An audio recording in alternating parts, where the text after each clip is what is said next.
The opinions expressed by the host and guests in this show are not necessarily the views of Children's Health Defense.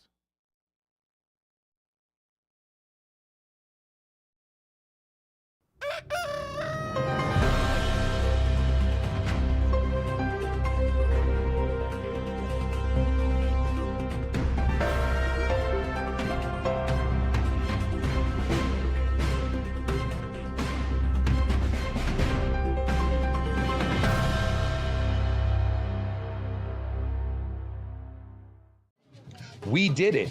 The legislative session in Albany, New York has come to an end, and not a single bad bill was passed. Not one. Bills allowing minors to consent to vaccination or tracking adult vaccine status did not move even 1 inch. This was all because of Autism Action Network, Teachers for Choice, and you. You made this happen. When you came to Albany in January to rally with Del Bigtree, Mary Holland, John Gilmore, Bobby Ann Cox, and so many more New York freedom fighters. You made this happen when you came back to Albany with us in May, and Naomi Wolf, Jimmy Wagner, and the Spirit Drummers laid it down. Autism Action Network was even able to pass a bill through the Assembly, allowing disabled people to select the communication that works best for them, not best for state agencies. What a phenomenal victory. And we went on the offense to get the Education for All Act passed to help children like Sarah and Angelo have their medical exemptions to vaccination honored and get them back into school where they belong. We also brought over 100 New Yorkers to Washington, D.C. to support the historic confirmation of Robert F. Kennedy Jr. to be the Secretary of HHS under President Donald Trump. Autism Action Network still has outstanding obligations to pay for the work done during this legislative session. So please, donate what you can. We can't do this critical work without you and your support. And thank you for bringing a busload of people to the Kennedy hearing, to the vote and the hearings. That was fantastic. As a former New Yorker, I completely get your passion and your drive, and thank you so much for that. Yeah, that was it. We actually brought 2 busloads. What a great day that was. You know, you were in the hearing itself. We were in the halls. We couldn't even fit into the overflows, and it was a wild time. Make America healthy again. Let's go. What you guys say? Good morning, America. Good morning, world. Good morning, CHD. Welcome. Once again, my name is Michael Kane. I am the founder of Teachers for Choice. Today, we're going to be talking about a big victory in New York and a new day for medical freedom. I'll be speaking with John Gilmore about that, but also I'll be speaking at the beginning in the news section with Jamel Holly, who's one of my heroes, medical freedom legend here in the Northeast. Him, Tremel Thompson, and Sophie Medina just wrote a letter to the mayor of New York City, Eric Adams, telling him to reinstate and compensate fired unvaccinated workers. So we got a great show for you. Stick around for the whole thing. And a big announcement from Children's Health Defense. Our conference, Moment of Truth, is happening in Austin, Texas, November 7th through the 9th. We're going to have amazing speakers, including Mary Holland, Pierre Corey, Andy Wakefield, Dr. Peter McCullough, and many, many more. So you want to go to childrenshd.org/conf25. The link will be in the show notes. You don't have to remember that. If you can't remember it, when the show's done, check in the show notes. We'll have a link there, and register, get your seat, make your travel arrangements. This is going to be a phenomenal conference, as it always is, as Children's Health Defense always does an amazing job. Speaking of fired unvaccinated workers, one of the candidates for mayor right now, unfortunately, only one who is polling, who is hitting the polls, is calling for fired unvaccinated workers to be reinstated and compensated. That man is Curtis Sliwa. Here is Curtis Sliwa on retired NYPD Lieutenant John McCarty's podcast, The Finest Unfiltered, explaining exactly what he would do for fired unvaccinated workers. Let's show that clip of Sliwa. So many others in sports and theater and the movie business didn't get the vaccine, friends of Eric Adams, and he gave them a pass. Eric Adams did not have to continue the de Blasio mandate of you get a vaccine or you're out. He did it, and he's made it personal ever since, fighting it, using corporation counsel to deprive these men and women. I remember when they were the heroes in the lockdown and the pandemic. Every night, 7:00, hey, they're the best, not like the rest. And then we let them become zeros. I was on that bridge when all the men and women crossed over to City Hall. They remember me standing there, showing them, flying the American flag. I'm with you. When I was running in 2021, Eric Adams said, hey, you'll never come back. You'll never be rehired. So on day one, January 1st, 2026, and I know that there are quite a few of the men and women who don't want to come back. Some do. I'm going to invite them up on the stage, and I am going to say, not only are they entitled to come back if they want, but they're entitled to all back pay, all benefits, and this day is dedicated to these heroes. This is a shanda. This is a disgraziata. This is a stain on the soul of New York City. And today, we make it right. If they want to come back, they can have their jobs. If they choose not to, we totally understand why they would not want to work for the city of New York. But just recently, there was a press conference with Michael Mogul, the chairman of the UFT, and Eric Adams, and they announced they were hiring 3,000 new teachers. Not one of them were any of those teachers who lost their jobs as a result of the fact that they didn't take the vaccine. They couldn't for a number of reasons.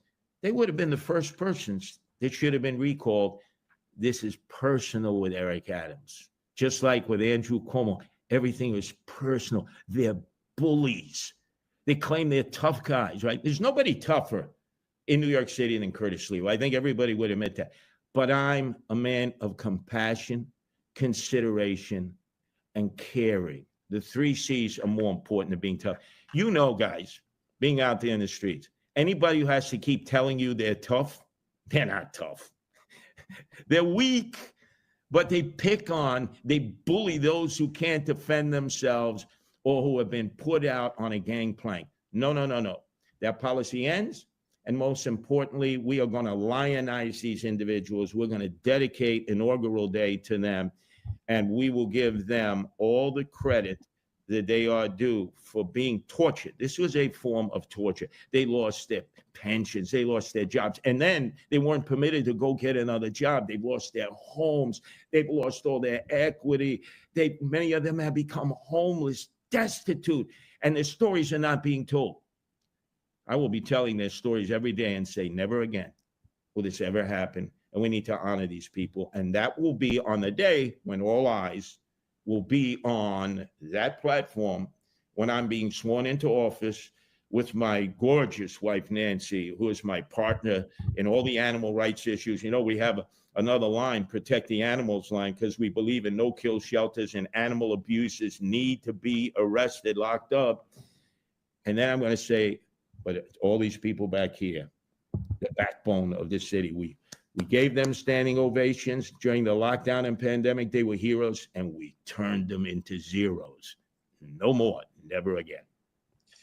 You know, I gotta make. So there's the Republican nominee for New York City Mayor, Curtis Lewa, giving full support to reinstate and compensate fired unvaccinated workers. Children's Health Defense does not support nor oppose any candidate for office, but the New York City mayor election is critical for medical freedom. So we are focused on it. And it's so critical. Right now, the mayor is Eric Adams. Jamel Holly, Tremel Thompson, and Sophie Medina wrote a letter to Eric Adams, an open letter. Let's show that letter now. Rehire NYC workers fired during COVID. Let's put up the text of this. Let's read the first 2 paragraphs. Open letter to NYC Mayor Eric Adams, rehire NYC workers fired during COVID. Jamel Holly, Tremel Thompson, and Sophie Medina call on Mayor Adams to reinstate and compensate fired unvaccinated NYC workers. Dear NYC Mayor Eric Adams, we firmly believe with resolute certainty that now is an opportune moment for you, as mayor of the greatest city in the world, to address a critical challenge at this pivotal juncture for New York City. We respectfully urge you to direct the city's legal team to settle or withdraw, where appropriate, all legal actions opposing NYC educators, firefighters, police officers, sanitation workers, and medical professionals who lost their jobs for declining to get the COVID vaccine when it was mandated. With that, let's bring on the lead author of this letter, the legendary Jamel Holly. Jamel, it's been a long time since we've been on How you camera doing? Good together morning. like this. Brother, thanks so How you much doing, for Mike? joining us. How are you Good morning. today? I'm blessed. Yourself? Definitely blessed. Thank God. Thank God for sure. So talk to me a little bit about this letter, about why you decided to jump in and do this. You weren't impacted by this. You didn't lose your job, but what motivated you to step into this? I thought it was the right opportunity. I think it was long past since where these workers should have been reinstated. But when I've been a mayor for several years, and oftentimes there are other, issues, other things that take place that just grab your attention, and sometimes you're not thinking about certain things that you're doing while you're going through it. And so Mayor Adams has had, some very humble moments over the last few months. And I've been there, right? It might have been some other situations, but sometimes you reflect on things that you've done and not paid more attention to. And so I put myself in that situation where this is an opportune time for him to now focus more than ever to heal the city. And by doing that and showing a level of leadership, even going forward in the remainder of his term, is to reinstate the workers who have committed years of their experience, years of their time to the city. And as we do now know, several years, later now, that, mandates weren't the thing to do. And so I think that now more than ever, those individuals should be reinstated and figure out a structure. Listen, I've been a mayor. We've structured legal, cases or settlements over the years, and get these wonderful people back to work. They're not bad people. You need them. There is a gap. And what more time than ever would it be than now that you've gotten past a lot of your own legal hurdles to now focus on the people who actually matter, which is the glue to the city. And those are those firemen, those policemen, those educators, those sanitation workers, some of those transit workers who worked alongside of those officers. So I think it was just an opportune time, and I thought it was best for me to remind Eric in our humble moments in public office to, hey, this is something you need to focus on right now.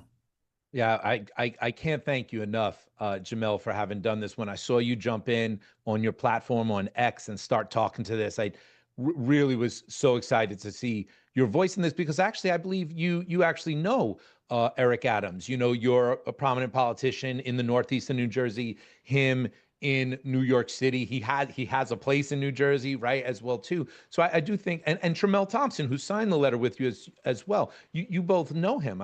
Isn't that correct? That is correct. Yeah. So I And think, listen, we all go through some troubling times. I mean, that's just the nature of the beast in politics. But we are human, right? And we do have these moments where we need to reflect. And I thought that, knowing what I know about Eric, I mean, I don't, you know, necessarily agree with the gentleman before who was also running for mayor. I think that as humans, we all have somewhat of a humble moment. And as a leader in the city, I don't think that you really want 6,000, 5,000, if it was 500 or 100 people out of work that could contribute to the gaps that you have in your city, that you would want to continue to have that type of fight. And I just think more so than anything, Eric just needed to be reminded. And I was, you know, thankful to many of New Yorkers who came over to Jersey to help me in several political fights when we were in the medical freedom movement. And so I just felt compelled to not only take this opportunity to remind Eric, but to also give a friendly gesture back for all the wonderful people who work in the city of New York. And I'm very thankful for all that they have done, and hopefully that we can get them reinstated and back to work to heal the city. Oh, that is fantastic. Holly, New Jersey Assemblyman Emeritus, former mayor of Roselle, New Jersey. You worked on Robert F. Kennedy Jr.'s campaign for president. You fought and led the Battle of Trenton. My old school people are going to remember that. Stopping Big Pharma from repealing the religious exemption of vaccination in New Jersey with 7,000 people outside of the Capitol. Brother, thank you so much, because this is my fight right now. I got fired. I don't have my job. Thank you so much for jumping in and speaking up for the workers that are fired. We're here with you every step of the way, and if I could be of any help moving forward, please reach out and let me know. Thank you so much. Fantastic. Thank you so much, Jamel Holly. Follow him on X at Jamel Holly. Yeah, one of my heroes. I just quickly, before we move on with the show, when New Jersey had the religious exemption under threat, I remember saying, it's done. They're going to lose it, because we just lost it in New York. And then all of a sudden, this Democrat assemblyman steps up and leads thousands of New Jersey people. I was like, who is this guy? It was Jamel Holly. It just always, I love Jamel. I love Jamel. He's fantastic. All right, just a few more news pieces, and then we're going to bring John Gilmore on. Fake news alert. An individual named Jim Ferguson just posted up there, New York court reinstates unvaccinated workers with back pay. He just posted this yesterday, 2 days ago. No, Jim, no, that's not true. Excuse me, Jim Ferguson, my reply. You're posting fake news. This report you're citing is from October 2022. It's not new, and the case was appealed, stopping all of the plaintiffs from returning to their jobs. Please post the retraction ASAP, as the post is causing major confusion at a critical moment. Thank you for your time and attention to this matter. And then we got another one. After Jim Ferguson, we got Dave Catlin. Is that his name? Yeah. Dave Cartland posted the same thing again. And I replied to him as well, too. No, Dave. This is an old report from October 2022. This victory is still on appeal. No fired unvaxxed NYC workers have been allowed back to work. Here's the original piece they're referencing. It was from October of 2022. It's not new news. And as I said, since New York City appealed, they have kept us out of our jobs. They defer to the city, not to the worker who won. They defer to the city, and they're keeping us out of our jobs. And right as we are making appeals to the current mayor, Eric Adams, and trying to get a response, it's not helpful to have this fake news circulate. Usually it circulates every October because people don't check the year when they got the post. But for some weird reason, it's happening now in July too. Last piece of news. I appreciate Secretary Kennedy took a step back. He walked back his statement on wearables, that everyone should have a wearable in 4 years. CHD put out a great tweet about this. RFK Jr. clarifies stance on wearables. Secretary Kennedy admitted that he chose his words poorly. What I was trying to say is that I want this technology to be universally available as one of the ways people can get on top of their health, he explained. Of course, I don't want to mandate it. And the idea of everyone's body being hooked up to a data center somewhere is horrifying. This data should be private, and when it is shared with the device provider, it must be subject to health privacy laws. Those answers are consistent with Kennedy's longstanding positions. However, there are other issues involved besides privacy. I asked, aren't you concerned about the health effects of a Bluetooth device affixed to your body 24/7? After all, during his presidential campaign, he spoke out about the health hazards of wireless radiation. Yes, he replied, personally, I am concerned about it, but HHS doesn't have a policy. We are going to initiate research on the topic, though, so that the Americans can make an informed decision about whether the risks of these devices outweigh the benefit. Okay, I appreciate that clarification, but two things. One, Trump made the COVID vaccine and he didn't mandate it. The guy after him mandated it. I'm not worried about Bobby Kennedy mandating this stuff. I'm not. But what I am worried about is them incentivizing it, because the next step is, hey, you don't have to wear it, but we'll give you a 40% discount if you do. And now your insurance is going to be a lot cheaper. So I am definitely very much concerned about that possibility. People should check out the Defender article on this. It'll be linked in the show notes. to see the clarification as well as the original. And please watch our CHD TV interview with Amy, Wearables Incentives for the Health Data Trap. It really gives good coverage of everything that you need to know there. And with that, a little delayed, a little long overdue, but my partner, one of my mentors, the founder of Autism Action Network, who led us to a major victory in New York this session, John Gilmore. John, thanks so much for joining us today. How are you? Good. Thanks for having me. So we, Teachers for Choice, Autism Action Network, we led an amazing battle in Albany that felt different. It felt different than the last 5 that we did before this. Number 6 just had a different feel. We were wildly successful. Congratulations. Talk to us about that a little bit. Sure. Well, I agree with everything you just said. Yeah, that the tide has definitely changed. Okay. It is not like it was last year or the year before that. And it's just the direction has really starting to move our way. I think there's a lot of reasons for that. I think the fact that we've been going back year after year after year, mobilizing thousands of people to get up there with buses and hitting all the offices and bringing the spirit drummers and everything.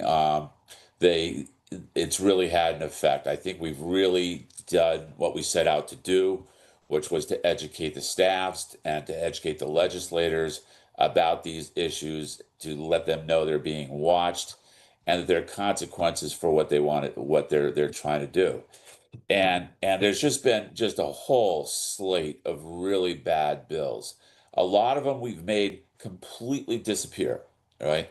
And I think let me go over a couple of those. One, there was a bill to mandate HPV shots to go to school. We killed that. It was gone. There was bills to mandate COVID shots to go through K to 12 school, and bills to go to college as well. We killed those. There's bills to the worst bill I've ever heard of. We've talked about this before. We actually had a bill. This is hard to get your head around. We had a bill in New York that would have allowed any medical procedure, product, whatever, to be given or done to a minor without parental knowledge or consent, right? And we killed that one. And I have a feeling there's going to be a lot more bills that we're not going to see come back this year. The bills that we were trying to fight, we have been fighting most of these for a long time, but they really got nowhere. One of the biggest was a bill to make adults' vaccine records to be mandatorily put into a statewide database, right? Right. And your folks got to remember we're in New York here, right? And during the COVID, we were amongst the worst of the worst, right? In New York City, you had to get a COVID shot to work. You had to have a vaccine passport to get into just about any kind of building out there, right? So this is a serious thing. And even back then, they were using the existing database to power that enforcement mechanism, because that's the only reason you need a database, right? And fortunately, we were able to just that one just didn't go anywhere. And I think one of the things about that is that the state senator here in New York is a guy we've been fighting for years and years and years. A guy by the name of Brad Hoylman. He was one of the authors of the bill to repeal the religious exemption back in 19, and he was without a doubt the leading pharma show in Albany, and has been for years, right? Anyway, he had this bill for the database. And he did us a big favor, I think, a couple months ago, back in December. He renamed the database bill in New York the RFKJR Act. Right. And I think that just killed the bill, okay? because New York gets a huge amount of Medicaid money. We get more Medicaid money per person of any state in the United States, okay? We're less than half the size of California, but we get even more Medicaid money than California does, right? And I just don't think anybody who's involved with anything involving healthcare in New York at this point, now that RFKJR is the Secretary of Health and Human Services, I don't think they wanted to do anything with a bill that was basically mocking the secretary, right? And John, I just want to add a note on that. Brad Hoylman will not be returning to Albany No. as senator. He decided to run for a local office in Manhattan that he won, where he cannot impact public health law anymore. Congratulations, Brad Hoylman. Exactly. Bye-bye. Have fun in Manhattan. And I think we could take a little bit of credit for that, right? Because I mean, really, we've really been focusing on his bills because his bills tend to be the worst. And we've been focusing on them for since 19, right? And here's the thing about Brad Hoylman. Unlike many of his colleagues up there, and former colleagues, I should say at this point, up there in Albany, the dude works really hard. I'll give him credit for that. Yeah, And he's he's very really smart. smart. Yeah. He's very smart. I mean, he's as evil as you can get, but that doesn't mean he's not smart, right? And he did us a favor. He decided to run for what's called the borough president of Manhattan, which is basically this do-nothing, ribbon cutting kind of a job. And anybody who wants it fancies that they're going to be like running for mayor of New York or New York City at some point. So believe it or not, much as we basically have fought this guy and really sort of despise him, we ended up uh, endorsing him for borough president because we wanted to get him the hell out of Albany. And I don't know if it helped, but fortunately, he won the Democratic primary, which in New York City is basically the same thing as getting elected. Right. And so, fortunately, he's gone. So he still has several really bad bills. So John, let's talk about those several bad bills. Well, here's the meme that was made about him spying on your medical records, the RFK JR Act that he put out, which was for the adult database bill. But his bills now die.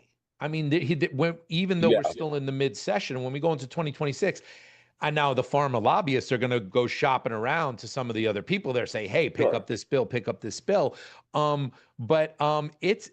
It definitely places us in a stronger position and in a much position stronger to try to pass bills as opposed to just always pushing things down. Now, I want to talk about that a little bit. There is a bill that's been slated as the Education for All Act, which would restore the medical exemption in New York. Not a lot of people know New York and California effectively, functionally don't have a true medical exemption because the red tape has been made so intense, it just strangles any doctor that tries to do their job and protect a child who needs it with a medical exemption. Why don't you talk a little bit about the Education for All Act? Because we made some really interesting headway with this. We did. Because, I mean, you're bringing up a really important point for it, because up to this point, basically, I've been talking about stopping bad bills. All right. The big change now is that I don't think those bills have any kind of force behind them. I don't think we're going to have to spend a whole lot of time at all. We'll see what happens, but I don't think it's going to be an issue next in January when they come back. And I think all the energy going forward now is going to be about passing good bills to reform things. A lot of what we want to do basically is to roll back the clock the way it was a few years ago, because over the last few years, so many people know so many of the rights have been taken away. And one of the key bills that we're making a lot of progress with is, as you were talking about, Michael, Education for All. We have this absolutely insane system here in New York that basically the vast majority of medical exemptions, okay, not religious or medical, right? Exemptions that are written by physicians are essentially overturned by schools under pressure from the Department of Health, right? And this has been a big problem for a long time. It always used to be that it was really hard to get one, all right? It is still really hard to get a medical exemption in New York, but now they've added this new element to it, is that they're systematically going around and denying, revoking medical exemptions that children have had for years and years and years, sometimes 10 years at a time, right? And it's having the predictable effect. They're repealing these medical exemptions. The families are left with a choice of losing the right to an education or getting the kids some shots and or leaving the state. And what's happened is some families have chosen, against their own physician's advice, under pressure from their school and Department of Health, to get their kids these shots, and they're getting the exact injuries that their doctors said they were afraid that they would get, right? Just crazy. It is totally crazy. There's several of these cases right now that we know of. Fortunately, one is in court. A couple other may be going there. So we're really fighting back hard on that. On that whole medical exemption front, we are working with a group of attorneys to launch a class action suit. And if you want more information about that, you can go to autismactionnetwork.org. And we've got information there about it. If you've been denied a medical exemption now or in the past, you might want to talk to the attorneys we're working with here. Oh, and John, just to be clear, you're talking specifically to families in New York that were Specifically, denied. only families in New York. It's a Okay. state law thing. It'd be great if we could do the whole country, but we can't. But as far as I know, and correct me if I'm wrong, the only states where people really have this problem are New York and California. Right? Yeah, I mean that's what I've seen. We see religious exemptions have been made illegal in Connecticut and Maine also, but I have not heard this problem about medically fragile children being kicked out of school. Yeah, so I think it's to New York and California right now. Right. I mean, it's insane. I mean, there's one girl who had notes from 7 different physicians saying, "Don't get this shot," right? And still that the school refused to accept it. It's just sort of really bizarre. So we've got that going on, but we also have a whole slate of other bills. You want me to go into those? Yeah, let's read them off quickly. Sure. Okay, just real quickly, we're going back to restore our religious exemption, right? 2 years ago, there were 6 states that didn't have religious exemptions. Well, now we're down to 4, right? Mississippi got theirs back. West Virginia got theirs back. And I have no doubt that give us a little more time and a lot of effort, we're going to be able to get it back in New York and the other 3 states that don't have them. So we're moving ahead with that. We're really excited about that. We're picking up a lot of sponsors to our bill. We've got another bill that when you talk about so much is that, the way things are in New York, we're trying to force New York City to rehire their workers like you were just talking about, Michael. We need a state bill to help make that happen. So we've been working hard on that. And what's interesting is this is another, I think, big change that's going on here is that for the last few years, Democrats wouldn't speak to us. They wouldn't let us in their offices.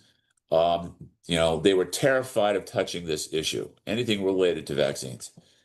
And now we have them introducing bills, okay, for vaccine rights. That's a big change. And in New York, it's crucial because there's 2/3 majorities in both houses, Democratic majorities in both houses, and we got a Democratic governor.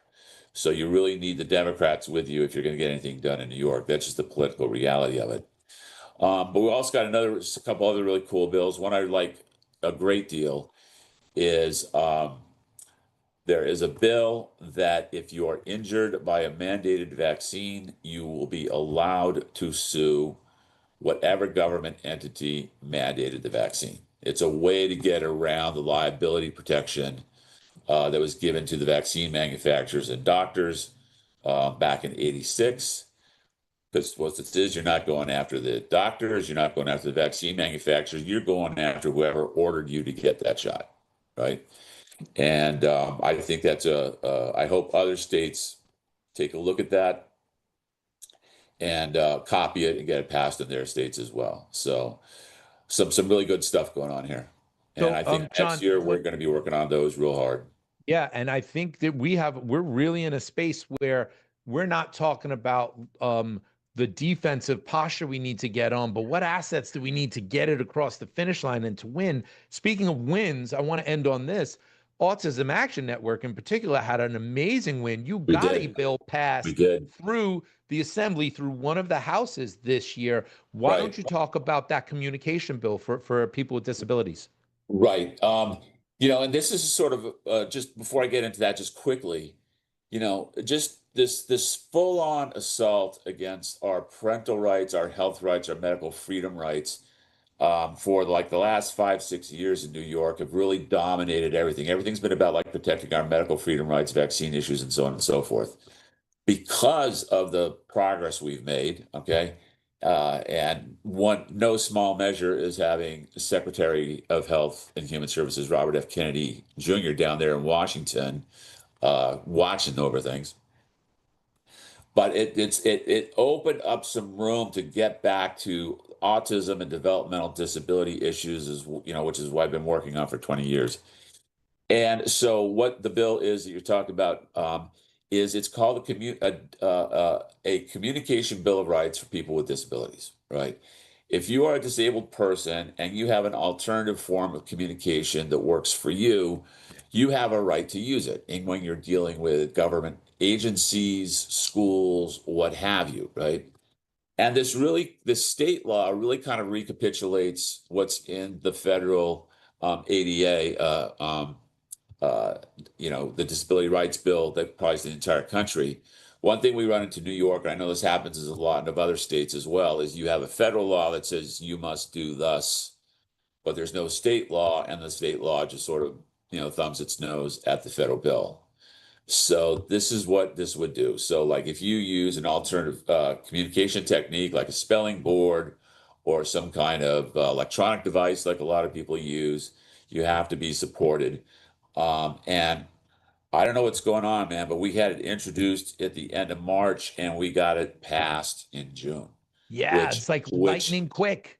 This is like moving at warp speed in New York, right? Well, John, I just want to add a piece to this because I wasn't there, but you shared with me that you had individuals with disabilities with their speller boards, which a lot of people might know spellers has been near miraculous for children and adults with autism to be able to communicate. And one person, you told me one person had communicated saying, I'm not sure who you are, but I hope you can help us. That's right. You had staffers in tears. You had people saying like, oh, we're passing this. So just the emotion, that personal connection really seemed to just like push this one. Sure. That's the young man right there that you just mentioned on the right. His name is Tyler Mason. He's this amazing young man who, as you can see, he uses a spelling board to communicate. And he's talking there to Senator Patricia Fahey, who is our chair of our disability committee in the state Senate. So she's a key person in getting this passed. And I think Tyler completely charmed her, So and we have some other spellers there. Right in the center, there's a young lady with a sort of bluish purple jacket on. That's Elizabeth Bonker. A lot of you may have seen her. She was the valedictorian at Rollins College down in Florida a couple of years ago, and she made her speech and her valedictorian speech. And I think it's been seen something like 4 billion times on YouTube at this point. Yeah. And we have Trevor Mason there, who's Tyler's brother, who also has autism and communicates using a spelling board. And we also have a young lady, Abby, there in the orange. She uses basically like an iPad to communicate. And the whole point is to just allow these people who have these ways of communicating using alternative methods to like be supported by the people who have to support them if they're going to have the kind of lives that they really deserve to have. John, you said it. You said it great when we were talking about this. You said choose the means of communication that works for them, not for state agencies. Exactly. State agencies want them to do what they've been doing for the last 20 years, and they don't want to change things. And so, that's kind of who we're working against, or who's working against us. Hopefully we'll flip them on this. But yeah, it's just pretty amazing. I mean, when you do bring in some spellers and typers to meet with the elected officials, and you just win them instantly, and it really kind of appeals to the humanity in everybody out there. A lot of really nasty stuff happens up in Albany, but I think this sort of people just instantly realize that this is something that has to be done, and it's a good thing that can be done. So let's do it.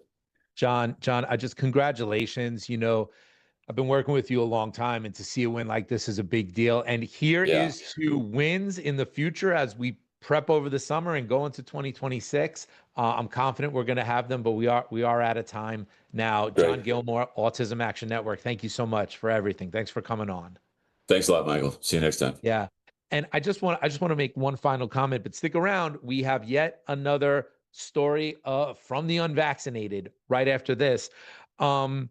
So many things went into play for things to go well in Albany, New York for us.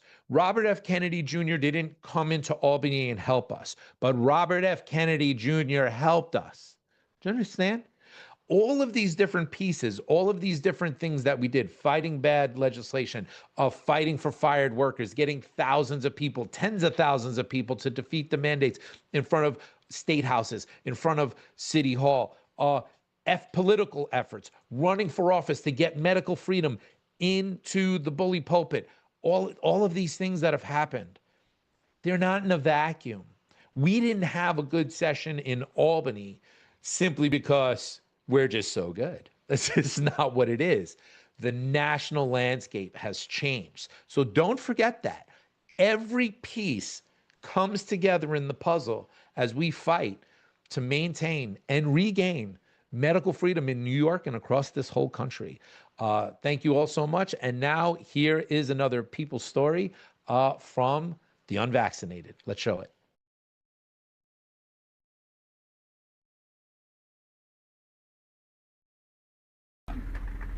Just need to know that. I'm going to pin that up on the bus. You're a very clever girl. Thank you very much. Like, what made you two not vaccinate your children? Let's start with you both. I really attribute that to my parents. Okay. They're both in their 60s. They both had the measles, they had the mumps, German measles, chickenpox. Neither one of them take any medications.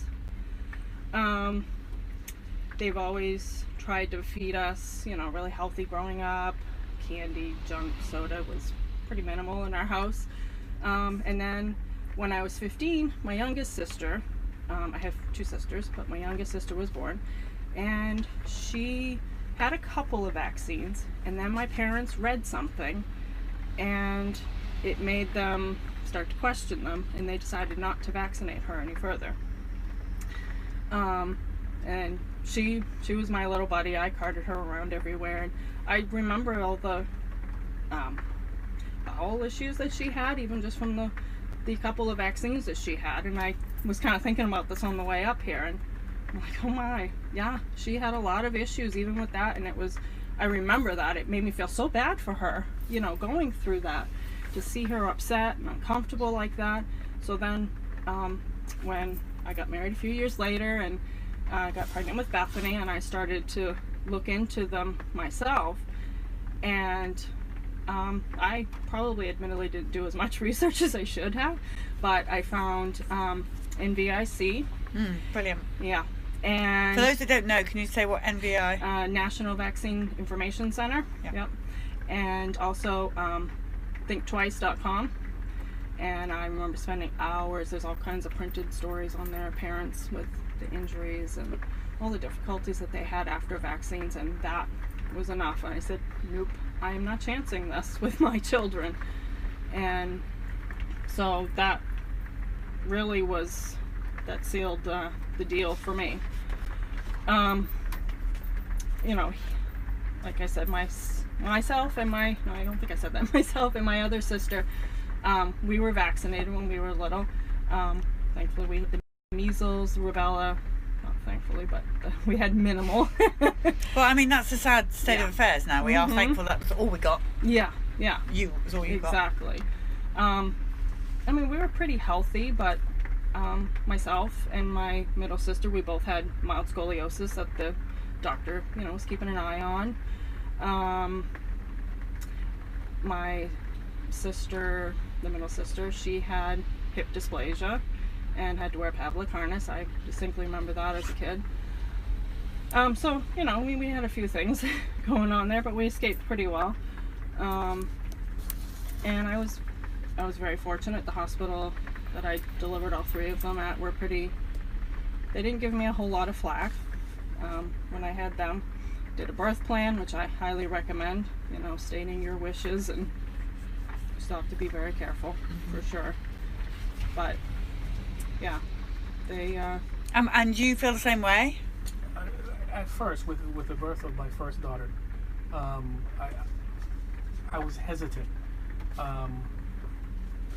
I didn't fight a lot, but you know, there was that sense of nervousness. What were you worried about? Were you worried about polio and things like that? Well, I was just I was afraid of the diseases, or what the children could come down with, that would be, they could get injured with lifelong issues. Like crippled and things like that. Right. And, from you know, diseases. Right. After doing the research, the odds of that happening, the chances of that happening, were just minimal. I didn't think it was a chance that I eventually, with the birth of my son, I came to the conclusion that wasn't a chance. It wasn't a risk I was willing to make, you know, having them vaccinated. Now, did they not even have the vitamin K? They did have vitamin K. Okay, so they had it. Yeah. Okay, We kind regret of yucky. it, but Yeah. we didn't know at the Did not time. know. Would not All do right, that so again. did we have a bit of jaundice or with any of them? Maybe a little bit. They didn't have to go under any lights or anything, but I think they may have had a little bit. She had a little difficulty with nursing. She was very little for some reason. But we couldn't get her to latch on. Tried for 2 weeks, and People are saying you're very beautiful. Oh, thank you. so yeah, this one, no problem. He's a boy, he's an eater. Yep. She was pretty good too. Very healthy. Now, okay, guys, let's have a little chat with you three, because now, first of all, how do you feel about the fact that your parents decided not to vaccinate you guys? Well, I, for one, am very proud of it, because I know a lot of kids my age that are vaccinated, and they have so many issues with different sicknesses that they get all the time, and just struggles that they face. And I'm just so happy that my mom and dad looked into it and decided to not to vaccinate. I agree with you. Great choice, guys. Literally the best gift your parents can give you. What do you agree, or do you I agree, yeah. Yeah, I mean, do you both go to school, or are you homeschooled? Homeschool. Homeschool. Just starting this year. Another good choice. Yep. Yeah. So you've gone from being in a public school to homeschool? Private school at our church. Yeah. And are you happy with that decision? Yeah. Yes, good decision. These people are like, I don't know, unvaccinated homeschoolers, like yonks ahead of everybody else. Yeah. And then you're not going to be brainwashed. Yes. You're going to learn true things about life. And if you're ever in any confusion, just come on this bus for a couple of weeks and I'll sort you out. Yeah. Yes. Now, have you guys ever been sick? Like a cold sick, or like Anything. Tell me what's the worst thing that happened to you guys in your life, sickness-wise, health-wise. Well, for me anyway, a couple years ago I had an ear infection, and I took a medication called azithromycin. Did I say that? Yeah, I know. I can't say it either. Yeah. You took an antibiotic. Yes. Unfortunately. And I had a really bad reaction to it. Is that the first time you've ever had an antibiotic? No, I've had it before when I was little, but I hadn't had it for a long time. Okay, that's a good question. We're doing a study here. Yeah. Now, are you guys going to be the one that breaks this study? You're unvaccinated, but you did have vitamin K, so I'm not sure you actually. You can't. No, we're not going to do you. We are totally unvaccinated only. But did you get ear infections under 1 year? When they were between 0 and 1 year. If you don't know, don't answer. I'm trying to get access to all their okay, so you don't know. and I don't think you so, are but I'm actually not eliminated sure. anyway because you had vitamin K. Yeah. So you're 18 years old, and when you were 16, you had an ear infection. You had antibiotics that made you really ill. When you say really ill, what happened to you? I got very severe abdominal pain. I just remember laying on the floor, and it felt like needles in my stomach, just scraping the inside of my stomach, and it was one of the worst pain I had ever experienced. And well, after I got off of that antibiotic, For several weeks, I suffered with gut issues and stuff, and just really having a hard time with like eating. Like I'd eat something and I wouldn't be able to keep it down, and I just. So the antibiotics really messed your gut up, basically. Yeah. Yep. You put her on a probiotic, and that cleared that up. Yep. And but are you saying that's one of the worst things that's happened to you? Yeah. Okay, that's pretty good, if you don't mind me saying. Yep. That you had antibiotics that made you sick. Yeah. And the anxiety along with that. Yeah, antibiotics really screw everything up. Yes. Yeah. They're really dangerous. Yep. Yep. Just saying. Yep. I think that was the last one anybody's had, and hold on. No more. They didn't have very many to begin with. We're never quick to run to the doctor anyway, but yeah. Now, what about you? What's the sickest you would say that you can remember being? I would say I think it was when I was 13. I had really bad stomach problems, and the only thing I could do to like settle them was to lay on the couch and just not move at all. Do you think you had food poisoning or something? Do you have any idea what it was caused from? No, I don't. So how long did it last, this really bad tummy pain? I would say maybe 4 or 5 days. So that's a long time. And did they ever find out what it was? No. it's not a big complaint. I don't even And remember that is the worst that's happened to you. Yeah. Okay, I'm loving that right now, just so you know. He did have a good case of croup at 18 months. He probably doesn't remember it. Okay, croup at 18 months. Yeah. Croup, stroke, whooping cough, stroke, we don't know. Yeah, you it survived. makes me wonder. Yeah. So you survived. Now, hello. What's the worst thing that's ever made you sick? What's the sickest you've ever been? You vitamin K, otherwise unvaccinated, no poison in you child. Probably one time I went to Florida and the whole entire week I was sick. So you threw up? Like sick coming out of your mouth? Like not like a runny nose? Well, coughing and So you had a cold? Yeah. Yeah. You had a cold for a week. That's awful. Yeah, and the first 2 days I had the cold. And then I think after that Oh, you poor thing. I hope you went to bed and milked it for all it was. And that is as sick as an unvaccinated child gets, people. That is a fact. That's what we have. That's what we hear the whole time. And it's awful, by the way. It's not okay to be sick. It's not very nice. But every time you're sick like that, it makes your immune system strong. Come back fighting. Yep. Now, you three, if anybody said national outbreak of blah blah, Ebola, Zika, bang, whatever other thing they're going to make up, and then they show you pictures of dead bodies and graves, and you're going to be like this if you don't get vaccinated, what are you guys going to do? I would probably try to leave the country.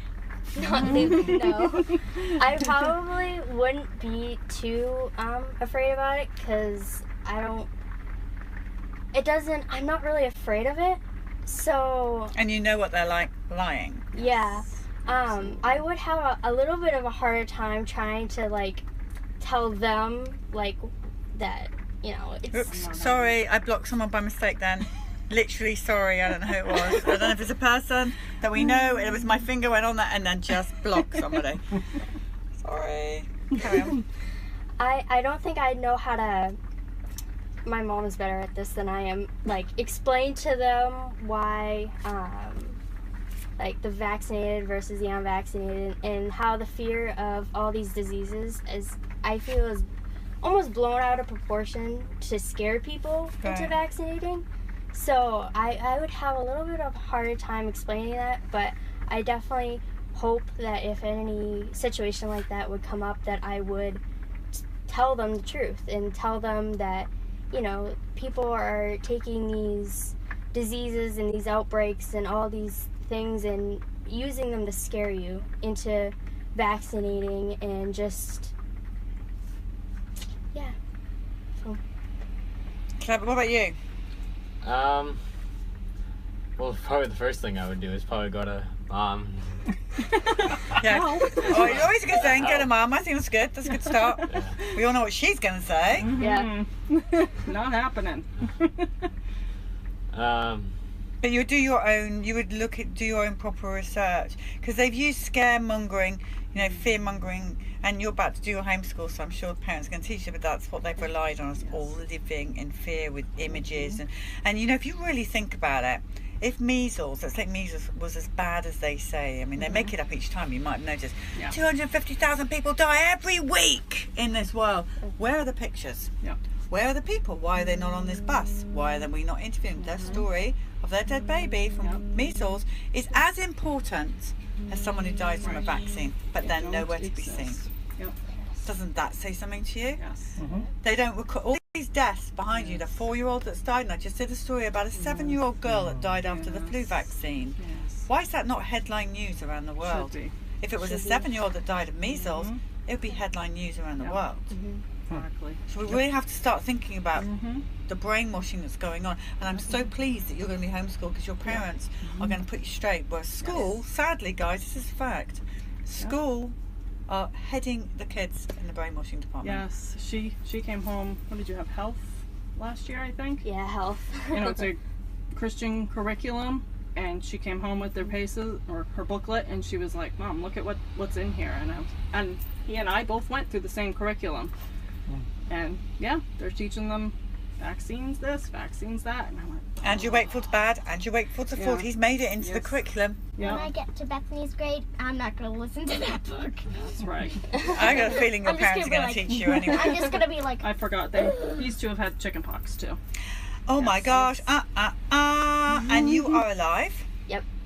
Look how damaged we survived. Yeah, damaged. That's a deathly, deadly, drastic, awful disease. How did you do with a mild childhood illness? Was it okay? It was fine. I just remember being a little itchy for a little while, and then it went away. How old were you when you actually caught the chickenpox? He had it first, and we never found out how he got them, so I'm guessing somebody had been vaccinated. And 2 weeks to the day, she and my youngest sister caught it. I want to say he was 5. Okay, so you were nice. You were around the right age. Yeah. Okay, good. My sister was 16. Yeah, good. She was fine. You're better off getting it when you're this age, really. Yes. We have. She was not alive at the time, so now we have to figure out how to get her chickenpox. I know, please. We need an underground network of how we catch measles, mumps, rubella, and chickenpox, because we're not afraid. Yes. We want them. Scary. Not scary at all. You want the week off from school, right? And you have a week off school, and you get to have. I mean, I don't know about you, but the parents tend to like. It's when you can fleece them for things. Do you know what that means? Ask her. Ice cream. Yeah, just all those things you can't normally have somehow gets to you, and you get some. Now, is there anything else you all want to say? Any advice to anybody? Anything? I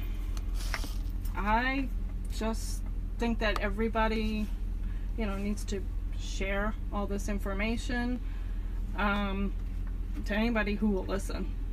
So important to get it out. I know growing up in the church myself, my dad's a pastor. There's so many people that have no idea. I mean, even the aborted fetal cells in the vaccines, I didn't even know that until just recently. Disgusting. Yes. I try to share Marcella's presentation on it frequently on Facebook, and there's still, there's people that have no idea. And I loved one of the moms that was on here recently. She came in with our binders full of information. That was awesome. I'm thinking, we need all those links so we can make some more to share. I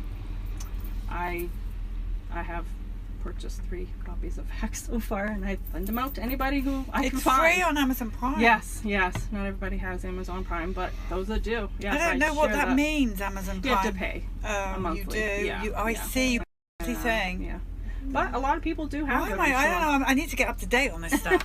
My whole life is this. I don't know anything that's going on outside the world. Yep.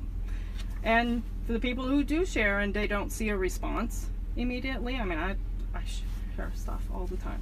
I'm sure people on my Facebook are annoyed, but No, I don't care. We don't care. I don't care. You're saving babies, all of you. And just because you don't see a response doesn't mean that somebody isn't seeing it and learning and waking up to what's going on. I've had probably 5 people recently privately tell me that I've never seen them like anything I've posted, but that they have seen the stuff I've been posting, and either that they're questioning it and they're cautious and want to look into it, or that they're done.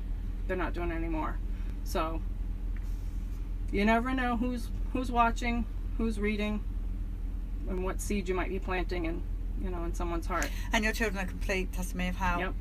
unvaccinated are. Same story. It's not like your story's unique. You are the same story of health, happiness, intelligence. None of you got autism, ADD, ADHD. You don't bang your heads. You don't. I don't know. It's just ridiculous how this is not rocket science. Yes. And I don't know how far or how much it's going to take, or how long we have to be on the road. Yeah. How many more dead babies we have to, or kids we have to put up on that board. Terrible. When I was questioning whether I'd get my children vaccinated or not, I mean, 18 years ago when I had all those questions about my oldest daughter, Bethany, I was looking for a testimony from a parent who had their child unvaccinated, who testified that they regretted the decision. And I can tell you beyond a shadow of a doubt that I've had no regrets not vaccinating my children, and I'm just hoping that our children are our testimony out there to people, to parents who are questioning themselves, because they need to hear this from us. Parents who have had their children not vaccinated, we don't regret it. No, you shouldn't do. Look at them. They're healthy. They're not dead. I'm happy. They don't have autism, not brain damage, they're not paralyzed. Yep. Of course you should be happy. Agree. Yep. They don't get sick very often. When they do, they're over it fast. You don't have to plan their future, because when you're not around, no one's going to look after them. Right. Yeah, you should be. Yep. You guys are brilliant, and you gave these 3 the best gift you could ever give. Thank you. And everybody on here who has an injured child or a child that's died is absolutely thrilled for you that you have this. Yeah. So always know that we're so grateful that you guys come and tell your story. Yes. And thank you, because you're part of bringing this whole corrupt system down. Yes. You're a major part of it. Thank you.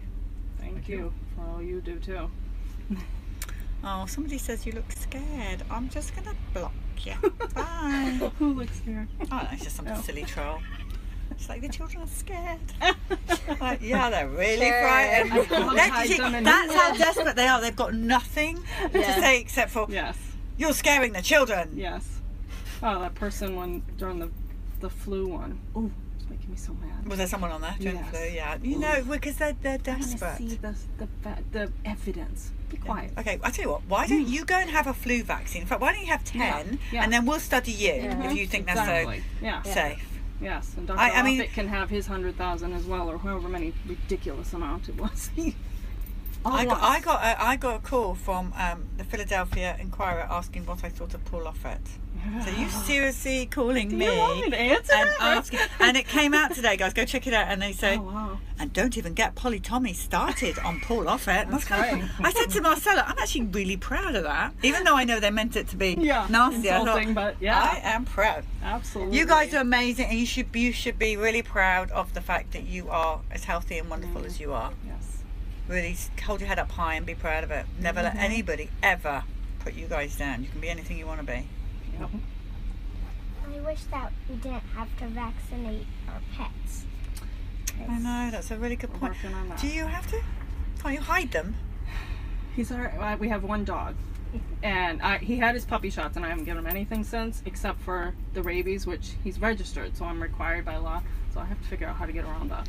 I don't have we just have maybe chickens. No, crazy goats. Yes, goats. But I mean, I wouldn't. Yeah. Can't you just hide? I don't get why you have to. What are they on some kind of? Do they have like a collar with a vaccine well, thing they on? send you a they send you Can't a you keep registration. them under the radar though? Why do you have to even go to a vet? Well, I don't take him to the vet. I took him to for his puppy shots, a vaccine clinic, which I hated.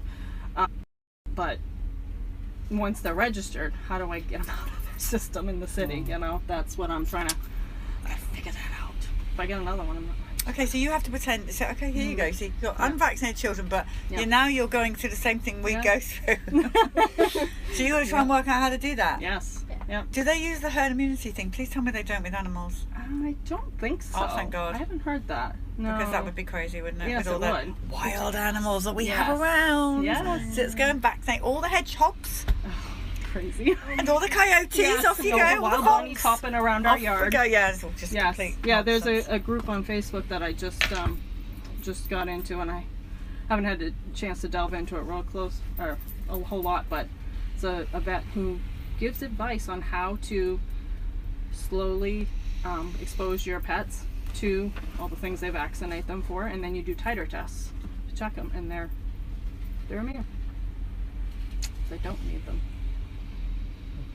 I mean, I still say to stay under the system. Hide, run, stay off grid. Yeah. Go live somewhere no one can find you. Exactly. Yeah. Okay, anybody else want to say anything before we come off social media? No? Well, you're an amazing family, and everybody's sending you lots of love and heart. Thank you. So, here we go, we're coming off now. Okay.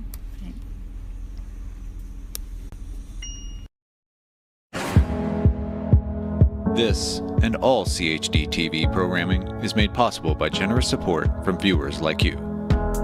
Please consider making a contribution today to keep our programming going strong. Thank you.